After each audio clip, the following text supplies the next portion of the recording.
you're in the right place. We're glad that you're here. Welcome to the Make It a Great Day movement. We are making suicide a thing of the past. We are taking our attitude for a little adjustment, and we're going to be deep diving into something super fun.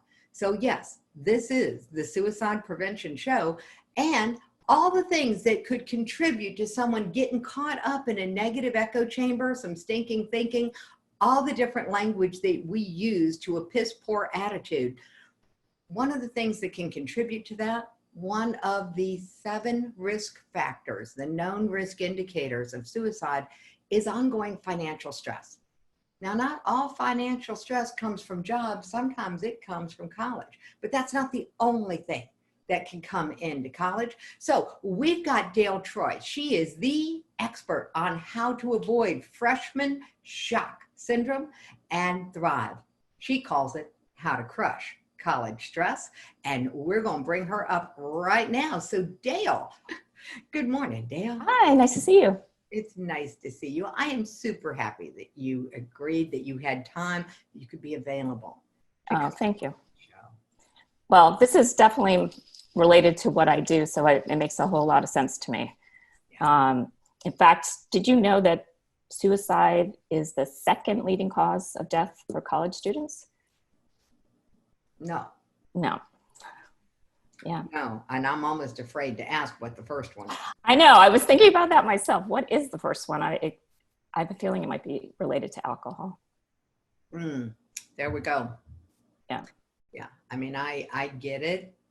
Suicide is now the leading cause of violent death in the world. Right. So the fact that it might be, and certainly I'm certain it is, the leading cause of violent death on college campuses. Right. And it's preventable. It's totally preventable. But you can't solve a problem you don't know you have. And Absolutely. That's why we're doing the show. Right. Exactly.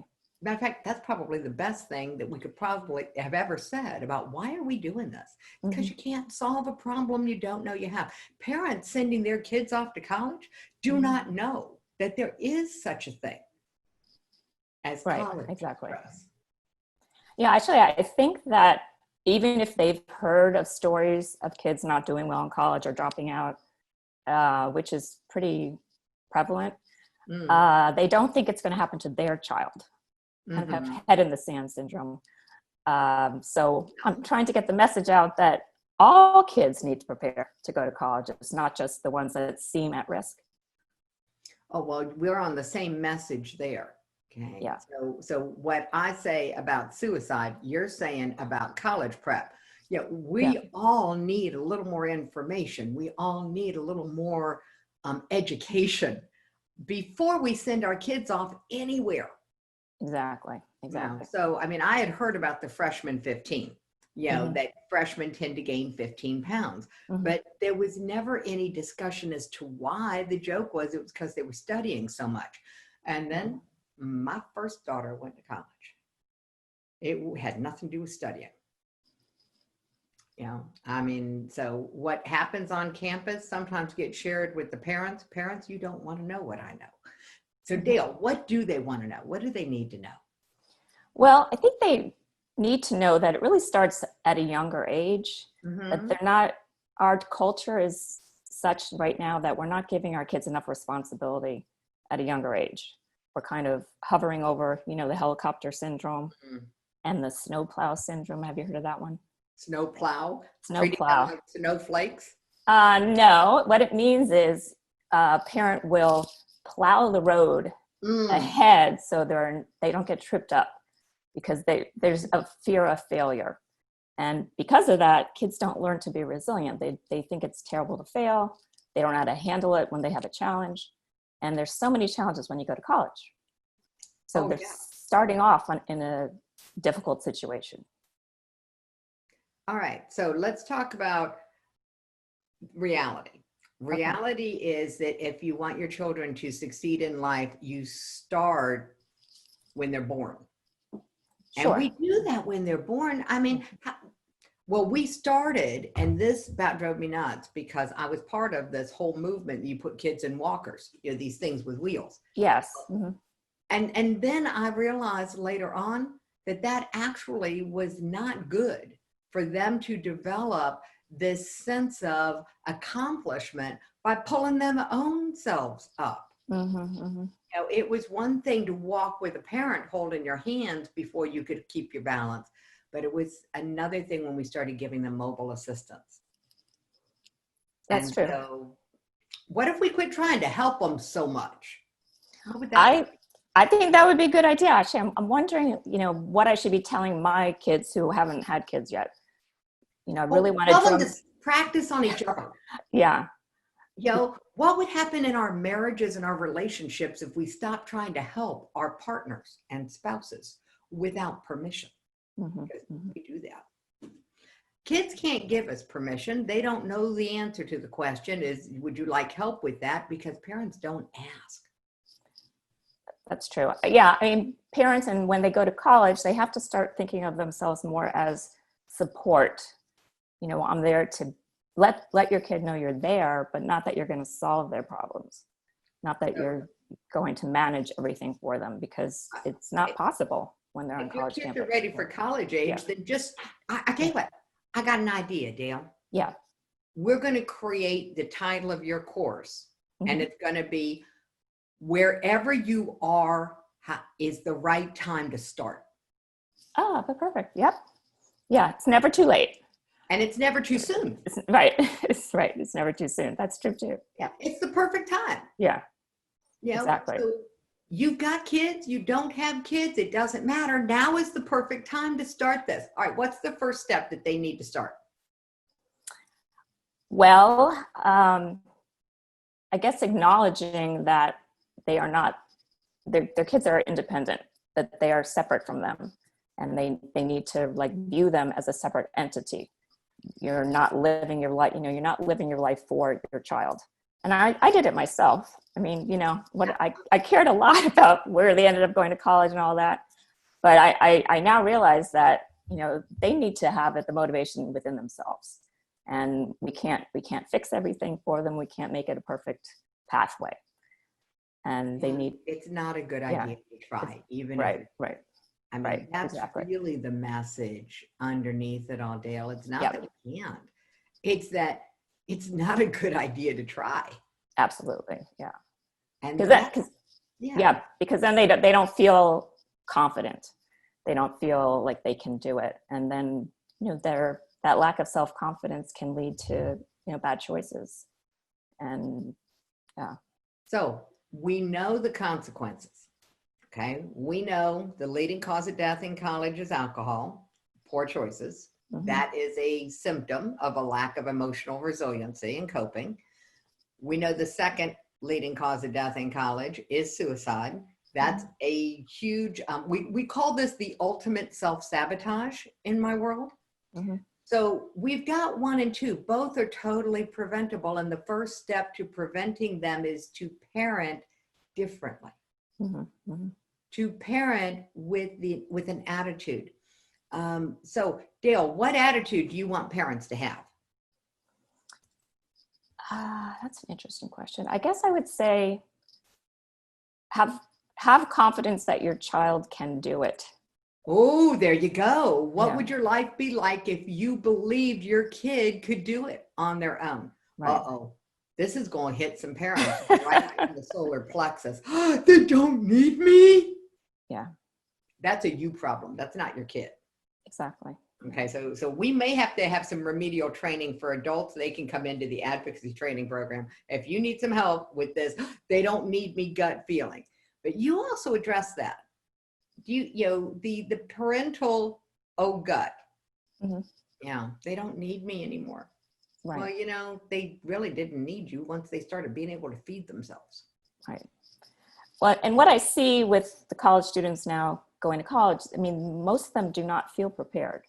They emotionally, or, you know, how to manage their time. So what I've actually ended up doing is creating a program to help the students themselves figure out how to live without their parents, since the parents aren't teaching them that.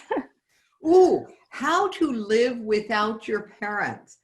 Raise your hand if you wish you had studied that. What's the right age group for that course? Basically, I'm focused on the high school graduates who are about to go to college. All right. So high school seniors, high school Yes. summers. Yes, exactly. Yeah. The season of change. Like that right now. summer. Yeah. Right now. Okay. So if you know someone who has a senior in their summer of their senior year, this would be a good person to say, hey, did you know? Did you know? And this is a beautiful, beautiful thought, because if you could get to your friend and go, hey, have you heard about the rising death rate on colleges and what's causing it? And they're going to go, what? And they're going to lean in. Mm-hmm. So this is, by the way, this is probably good marketing copy for you. Have you heard about the rising death rates among college freshmen and what's causing it? Because anybody whose kid is going off to college is going to want to know. Yeah. Yeah. And this is a message that I firmly believe could save a lot of lives, Dale. And thank God, this is the parents off the hook. I see my daughter going, oh, I'm off the hook, right? Because this training is aimed at the child that Exactly. you are launching into adulthood. Trust me, this is the season of transition for them. They're no longer a kid when they're at college. How do we know? They're making their own decisions. And that's sort of the hallmark of an adult. And they don't feel prepared. Yeah.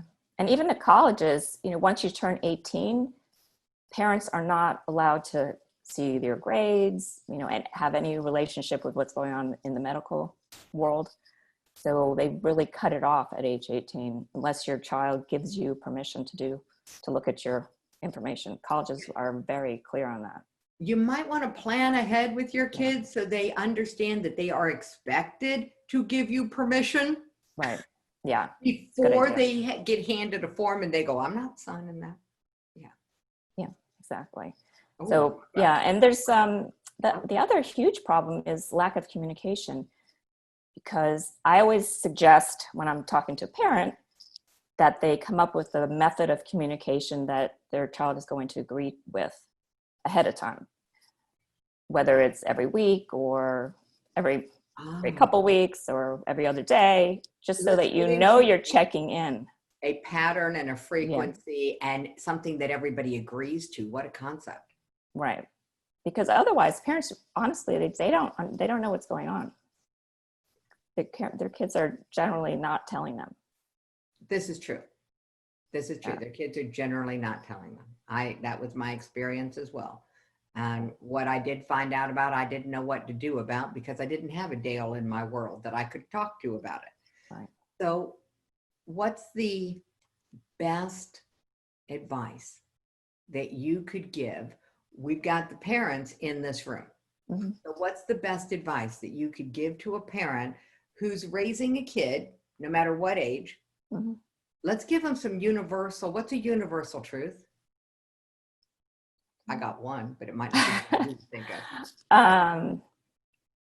That we, nobody is born knowing things. But you have to practice, and you have to give them an opportunity to practice. For instance, time management. You can't just all of a sudden send your kid to college and think they know how to manage their time and get everything done and do well in school if they've never had the opportunity to try.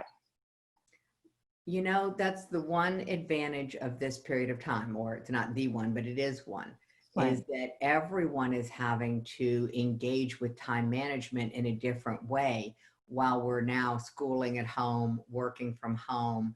We don't have the external cues. So this is something we could learn to do with our kids right now, because we're having to relearn time management no matter how good we were before.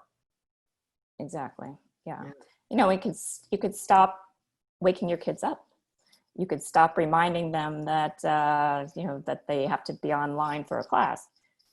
Let the natural consequences occur, that they actually learn what they need to learn. I ran a daycare for many years in my home, and I had to take professional training on the difference between reward and punishment and logical and natural consequences. Mm-hmm. And if you haven't had any of that training, that's a discussion that you might want to start with Dale in the VIP lounge, because there's a system to logical and natural consequences that truly lets parents off the hook. All of a sudden, we're not the bad guys. The system takes care of it. It does the heavy lifting. So that's really a great idea. Dale, walk us through what you teach kids. What are the steps that they go through when they work with you? Sure. Well, I call it the goals method, GOALS. Cool. Okay. So, and it's not necessarily a steps in specific order, but other than the first one, which is setting goals. Mm-hmm. So I want a freshman to go onto campus having a vision of what their year should look like.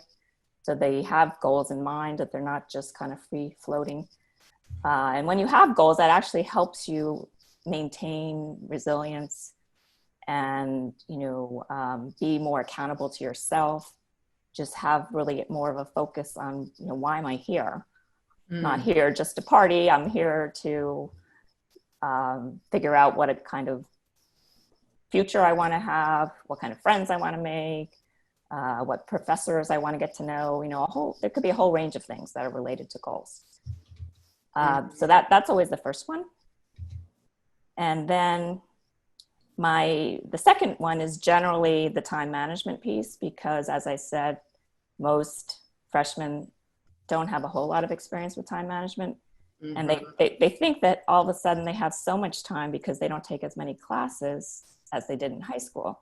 But in reality, because they have so much time, they actually need to manage it, better, in a more organized fashion. So the G in goals is really getting good at time management. All right, so there we go. Everybody who's taking notes, G, getting good at time management. Okay. So far, I'm like wanting to take the class. So what's the O? Because I can always use help with time management. Okay. The O is organization. Whether it's organizing your dorm room, organizing your academic part of your life, organizing how you're going to be involved with activities, being on top of everything, so that you don't have your mom there reminding you to take your books to the chemistry class or whatever it is. So being, really feeling in control and organized. Okay. So control and organized. Okay. That's usually really good. I like control and organized. All right. So GO. Okay. Yeah. I'm mapping this because I've been having trouble following along with the acronyms this morning for something. There've been a lot of acronyms. No. Right? I'm paying attention this time. Okay. The A is accessing support on campus. Like whatever you need, be sure that you know where to find help, whether it's a writing tutor or it's the health center. And in addition, it also means connecting with peers, connecting with professors, getting to know the residential assistants in the dorm, making yourself feel like you belong and you're connected to your campus, because that's your new home. Got it. All right. So it's not just creating and not just finding the access points and creating those connections. It's also allowing yourself to be accessible. Mm-hmm, mm-hmm. Because community is a two-way street. And I think that that's something really key that they don't get, is that it's not just that you go and you're the student, you go and you're part of an organization. You're part of a community. True. Yeah. Cool. Yeah. Okay. Yeah. So we've got the get good at time management, and then we've got the organization. We're kind of hitting me and not necessarily my strong suit here. And now we're into accessing. I'm getting better. I'm getting better at being part of communities here, but I didn't ever have a plan for that. I didn't know it was something I needed a plan for. Life would have been a little. Actually, one thing I want to mention about the accessing. Yeah. I'm just thinking about the accessing part, which is that it's very common for freshmen in particular to feel lonely, to feel like maybe they made the wrong decision, to start to feel homesick, because it's you don't make those immediate friendships, even if they may be like a surface friendship, and then you still kind of inside you don't feel good, right? Mm-hmm. So it takes time, and they may not realize that. So the more support you can find on campus, the more connections you can make, the less likely you're going to feel that way. Good to know. Yeah. All right. Yeah. So the cure for loneliness is the A in this system. Yes. Yes. Creating the two-way access. Right. Cool. All right. So the L? Mm-hmm. The L is lifestyle habits. That's everything related to how you take care of yourself, self-care. So it's what you eat, how much sleep you get, how much water you drink, and how much exercise you're getting. And all of those, taking care of your body is going to make you feel much better. Endorphins, focus, energy, just general happiness. Eat, drink, sleep, exercise. Got Yes. it. I love things in fours. My brain just works that way. So I can get this one. Yeah. All right. That's important. Then eat, sleep, drink, eat. Yeah, those would be lifestyle. Yeah. Yeah. All lifestyle. And actually, that's something that parents can start at a younger age. They can start making it if this is how we function in our family. We take a walk after dinner. We talk about what we're eating and why the health is important, and why what you eat affects your mood, affects your brain, and so forth. So it's not something that all of a sudden they have to make choices and they haven't ever thought about it before. Oh, there you go. Asking them to start making choices in college when they haven't ever exercised that muscle. Exactly. Yeah. Wow. That would be a recipe for stress on everybody's part. All right. I'm not going to hold you to actual numbers, but rough guess. How many freshmen show up at college without having that skill? Oh, wow. Just a percent. I'd say at least 70%. Ow. Yeah. Oh, 70% Yeah. of kids, high teens, because that's who usually ends up on a college campus, 70% have not had a chance to strengthen, to exercise the muscle of choice. Of those kind of choices, yeah. Or even, I mean, like what kind of choices are they making? Think about it. Well, yeah. There's a lot to be said for control and efficiency. And we think that we are moving our family along, getting things done by giving them the guidelines, as opposed to giving them the guidelines with choices embedded in them. So that's really quite different. That's something I hadn't really thought about. But yeah, 70%, really? That's my guess, yeah. Well, I think I based that on the fact that in research, in surveys, 60%, at least 60% of kids on campus will tell the researcher that they're stressed often. Okay. So these kids are living with a lot of stress, and I think it's related to many things, but a lot of it is how they were grown up, how they grew up, and then also social pressure, social media, comparing themselves to everyone else. But it's just a rampant problem. If there was a choice that I would love to see, if there was a choice muscle, if we could okay, so there's the power of making choices, but there's all different kinds of choices. We've been talking about this with food and these. If there was a choice muscle I would love for them to exercise, it would be choosing who they compare themselves to. That's a chronic problem. People comparing themselves with other people, because it never turns out well. Right. And if you stopped comparing yourself to other people, or if you never started comparing yourself to other people, it would be a life skill worth having. And this was, we've been talking about this with a bunch of different people over the course of the show, but especially when it comes to kids that age, it's a trap. It's a trap. It's a goal they can never achieve. So that's a muscle. And It's a muscle that it's almost like let that one atrophy. You know? Right. Yeah. Well, I mean, one thing I always tell students that I'm working with is to spend as little time on social media as they can. That put their phone away, not only when they're going to sleep, but other times during the day. It's just a total distraction, and it's not helpful. Yeah, really. Oh, wow. Okay. I like great quotes. And Dale, there was a movie called War Games. Mm-hmm. And at the very end of it, they had to teach a computer that had control of nuclear missiles the concept of futility, and that there was no way to win. Mm-hmm. And the computer at the end, the writers did an excellent job. The last line of the computer that was about this topic was, interesting game. The only winning move is not to play. Oh. And that's what I think social media is Yeah. at that age. It's an interesting game, and the only winning move is not to play. Yeah, I agree. You know, it was a tool for staying in touch with your family. That's using the tool. Otherwise, you're playing with your mental health. Mm-hmm. Yeah, social media can really mess with your mind. Yeah, and it really starts middle school, probably. Mm-hmm. Yeah, Especially for girls. And I have 3 daughters. me too. So, yeah. And it's, you know, and I think that's also why there's so much, there's an increase in eating disorders. Mm-hmm. And that is like a way of feeling in control.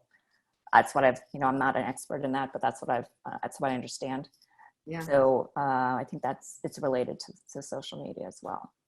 Yeah. And the kids are telling you, you know, I get that the kids are telling you. So you created 6 secrets. You gathered the 6 strategies that help freshmen thrive.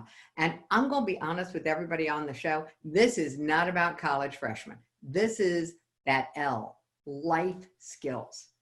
This is lifestyle skills that are inherent in this. Dale, how many steps? Well, no, I'm going to ask it another way, because this is the question I haven't asked you yet. Why do you do this? How'd you get into this field? Okay. But let me just tell you, we didn't do the S yet in goals. Oh, so we'll go back. Wait, oh do you my want to God. go? I Okay. left everybody hanging. Hold on. All right. The elephant in the room. Thank you. Okay. What's the S? Okay. Want the S? The Yep. S is a huge one, actually. It's stress management. Ah. So I didn't want to leave that off. Yeah. So I actually expose the students to all sorts of different tools, whether, you know, everything from meditation to gratitude and using. You were going to say you expose the students No. to stress, and I'm like, yes. No, I don't do that. But they have it naturally, so I help them figure out which tools are going to work for them. I'm a huge fan of deep breathing, and that's the simplest one to talk about. Actually, the person who just you spoke with was talking about deep breathing. Mm-hmm. Yeah. Sandra, that's part of the system of relaxation. I call it emergency stress relief procedure number 1. Yeah. Take a deep breath. Yeah. Yeah, we could all use a little more of that some days. Yeah. So I mean, I do that myself throughout the day, and most of the students I work with love that because they hadn't even thought about it. They didn't know that would immediately make them feel calmer, but it definitely does. So that's what the S is anyway. Cool. All right. So I've got get good at time management. I'm typing them up because that's what I like to do. Get good at time management. Organizational skills is the O. A is the one that I really, really like because that was the access. Mm-hmm. Know where to find your resources. Mm-hmm. Actually, I'm going to type this up a little differently because it's know where to find your resources, but access, become part of the community. Okay. And so that's my way for you guys because you're in my tribe, so you get it my way. But Dale, I love this whole concept of access because I had not thought about it beyond, know where the health center is, know where the cafeteria is. Have you found the library yet? I'm thinking about the questions I asked my daughter when she went to college, and I'm going, boy, none of those were about become part of a community. I guess thought that would happen naturally. Yeah. Yeah. What naturally happened was finding out that a dry campus just meant that the beer kegs were kept in the girls' showers. Oh, yikes. Yeah. You know, people, there are all kinds of assumptions that I made. And so that's one of the reasons why this is so near and dear to my heart, Dale, is because the assumptions, the blind spots, the gaps in my education did not serve my child. Right. And so you work with teens, but parents need to know that their teens need work. Right. And they don't. First, we've got to come to accept the fact that maybe, just maybe, there's a little gap in our skill set to prep our kids for college. And it doesn't matter whether or not we went to college. It matters whether or not we've got a gap in our skill set. And I'm going to guess, and I'll have everybody out themselves. If you think you've got a gap in your skill set when it comes to parenting, whether or not you're currently a parent with kids at home, go ahead and raise your hand. Let's show Dale a little love that we've all got gaps here. All right. So while they do that, the L was the lifestyle skills. Yeah, we got hands coming up. Okay, good. Thank you, ladies. Thank you, ladies and gentlemen, for being so honest. Thank you. I appreciate that. And so we will get right on to this, lifestyle skills. And the last one was my favorite. All right. Other than take a deep breath, because we agree that's emergency stress relief procedure number 1. Right. What's number 2? I really think meditation is fantastic. Okay.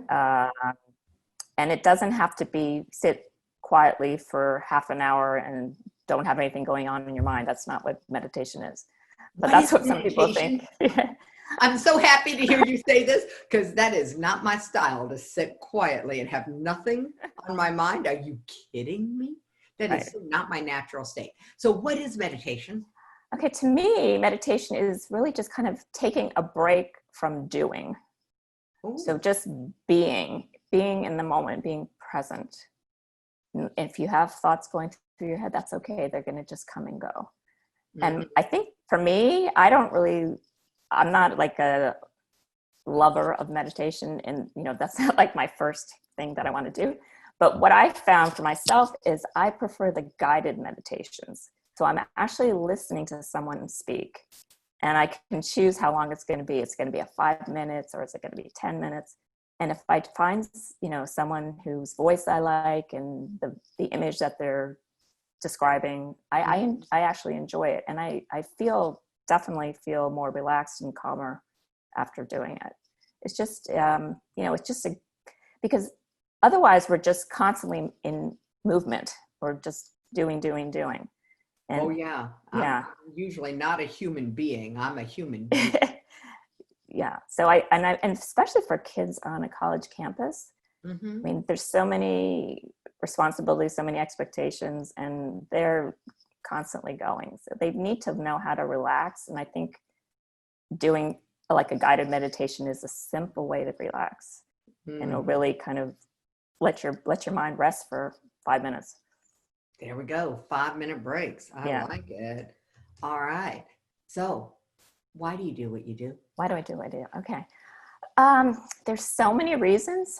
And, but I think, when I think about it now, I feel like I've been on a journey to come to this place, because everything that has happened in my life has kind of moved me in this direction. First, that I went to Yale College, and I came from a small high school. So I was nervous going in. I thought, I'm never going to be able to do this. I didn't have the confidence in myself. And I was also worried. I didn't want to disappoint my parents, because I'd always been such a great student. So I totally stressed out. I ended up having migraines and stomach aches for 4 years. Oh. So I felt like I was missing something. I missed some of the joy of the experience. And I did probably, unfortunately, I did really well. So, so I graduated. Migraines and stomach. Yeah, I know.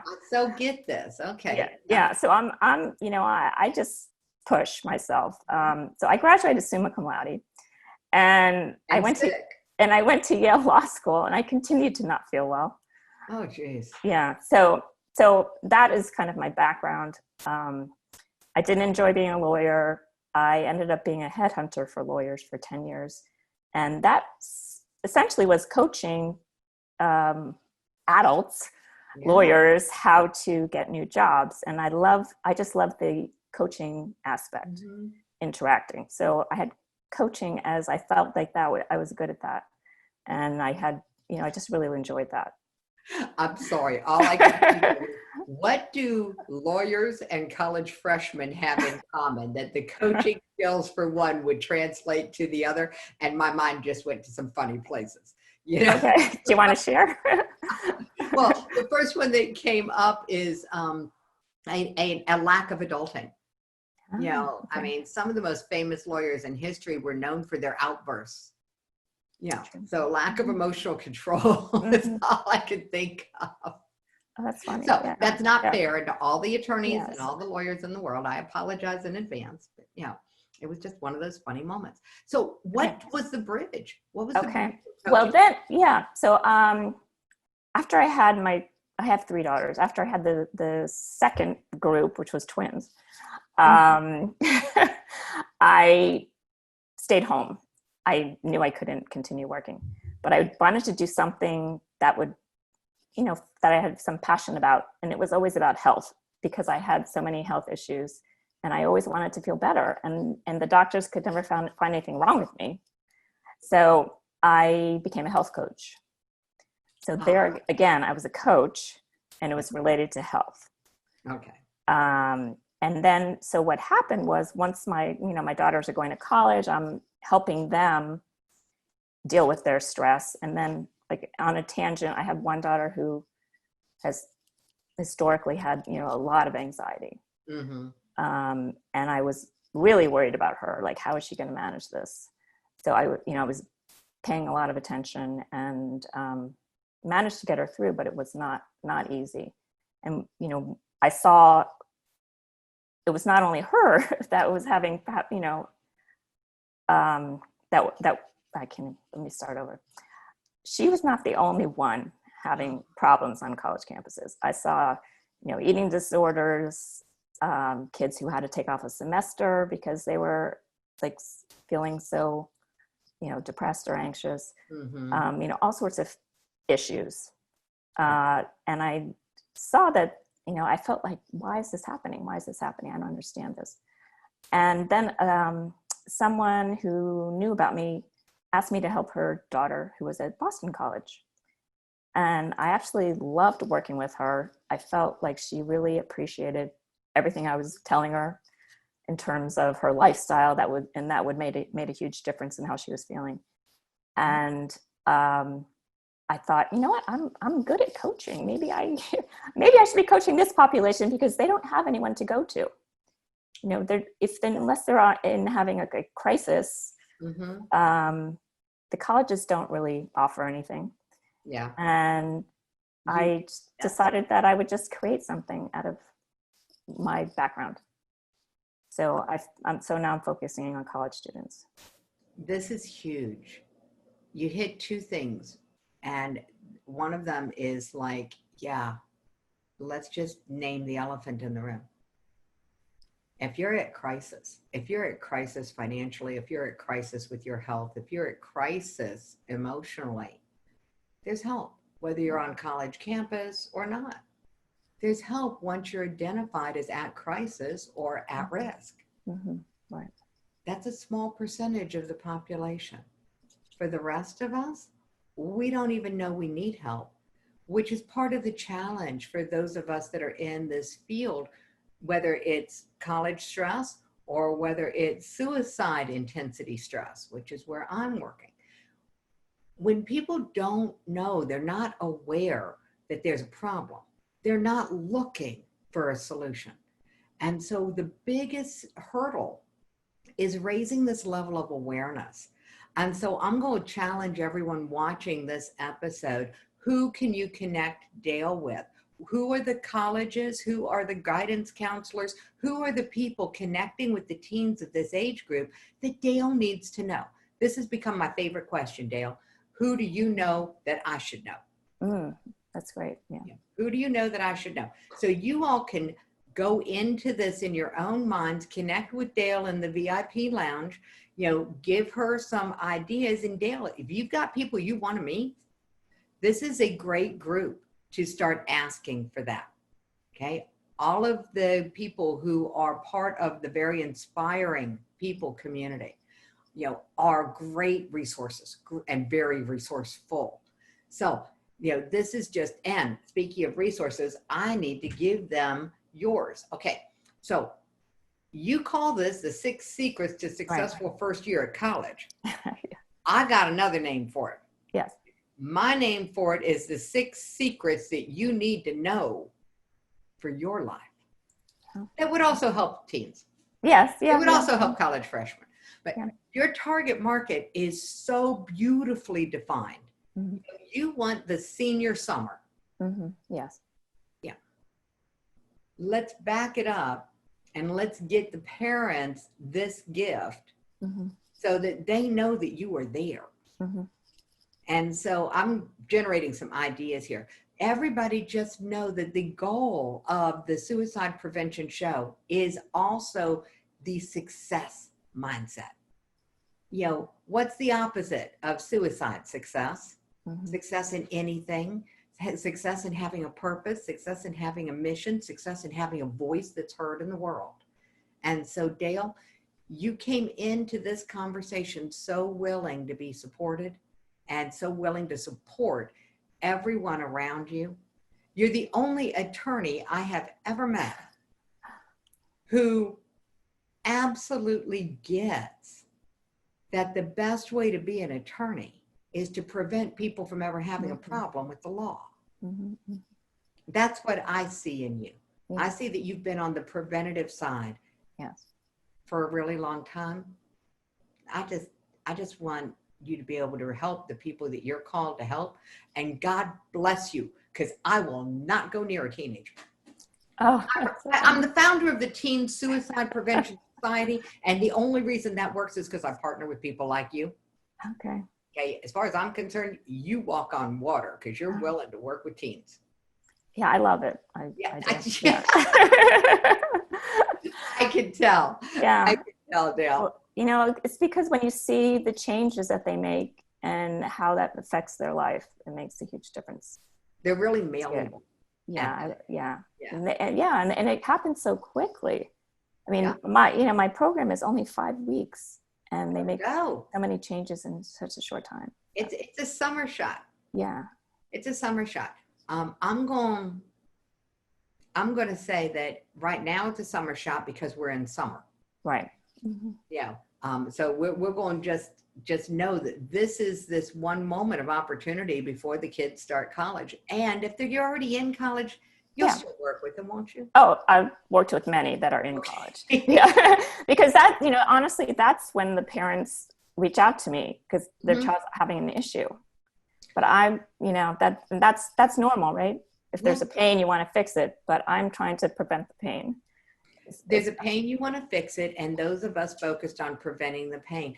And there's a lot of power in niching down to the freshmen because it helps you become known. And so I'm a big proponent of the entrepreneurial skill set, and the fear around niching down prevents many people from clearly defining who they want to work with. Right. And that lack of clarity makes it impossible for them to be found. They don't rise above the noise because they're trying to serve everybody, and everybody's overwhelmed with too many options for service. I'd rather people focused on the one person they could help. And you do that so brilliantly, Dale. That was the other reason I was like, yes, I'm going to get Dale on the show. I'm going to stealth this little business thing in here. Thank you. We're going to walk this elephant into the room because it's a fact that if you are known as being able to help crush college stress for freshmen, that anybody who has kids older or younger than freshmen are going to go, can you help me too? Mm-hmm. Yeah. It's the way it works. Yeah. I've worked with high school juniors also. Yeah. Oh yeah. I got grandkids that are starting to resemble that remark. So you'll be hearing from me. Yeah.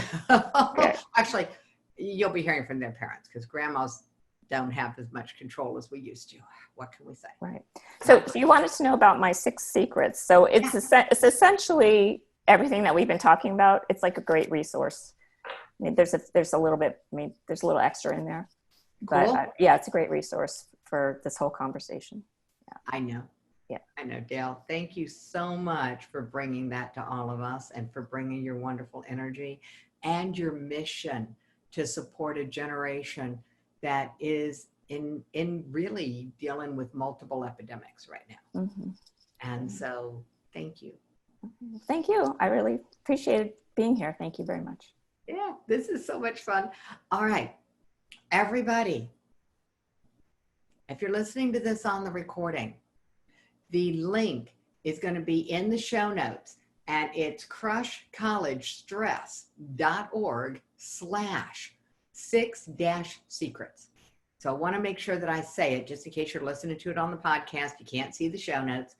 crushcollegestress.org/6-secrets. And that's where you're going to get all of these skills, the easy way to start getting yourself into a position to be able to model what you want for your kids to catch. Because I'm a firm believer what kids are not taught. You know, these skills are not taught, they're caught from us. So everybody, go get this. You need this, and the world needs for us to be better role models. It just does. So thank you, Dale, for helping us achieve that goal. Thank you.